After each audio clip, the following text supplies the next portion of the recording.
জীবনে এমনকি কিছু স্ত্রীকেও তিক্ত পর্যন্ত বাস্তবতা। বিক্রি করে দিচ্ছে ফেসবুকের দর্শকদের কাছে সামান্য লাইক, সামান্য ভিউ, সামান্য কমেন্টস পাওয়ার জন্য। সেলিব্রিটিদের সংসার কেন টিকে না? সেলিব্রিটিরা তাদের প্রতি সেকেন্ড এবং প্রতি মুহূর্তের তাদের পারস্পরিক স্বামী স্ত্রীর ভালোবাসার দৃশ্য মানুষের কাছে প্রকাশ করে, যে আমরা এত সুখী আছি, আমরা এত ভালো আছি, আমাদের মধ্যে এত মিল মহব্বত, 2 দিন পর তালাক। মানে ভালোবাসা ফেসবুকে প্রকাশ করতে করতে 2-3 দিন পর তালাক, নাই, বিচ্ছিন্ন হয়ে গেছে।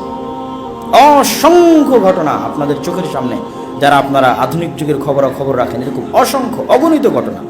আধুনিক যুগে মোবাইল আসার কারণে, ফেসবুক আসার কারণে, ইউটিউব, টুইটার আসার কারণে মানুষের মধ্যে প্রদর্শনী, নিজের আর কোনো পার্সোনালিটি বা প্রাইভেসি আর মানুষ ভুলে গেছে। যে আমার ব্যক্তিত্ব এবং আমার নিজস্ব একটা জগৎ আছে, যেটা শুধু আমার জন্য, এটা মানুষ হারিয়ে ফেলেছে।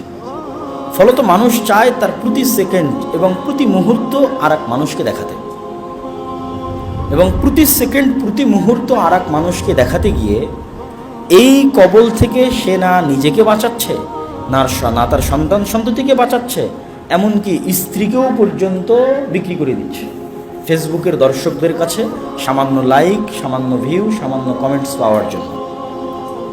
এবং প্রতিনিয়ত ছবি পোস্ট, সেলফি, এটা এক প্রকার মানসিক রোগ।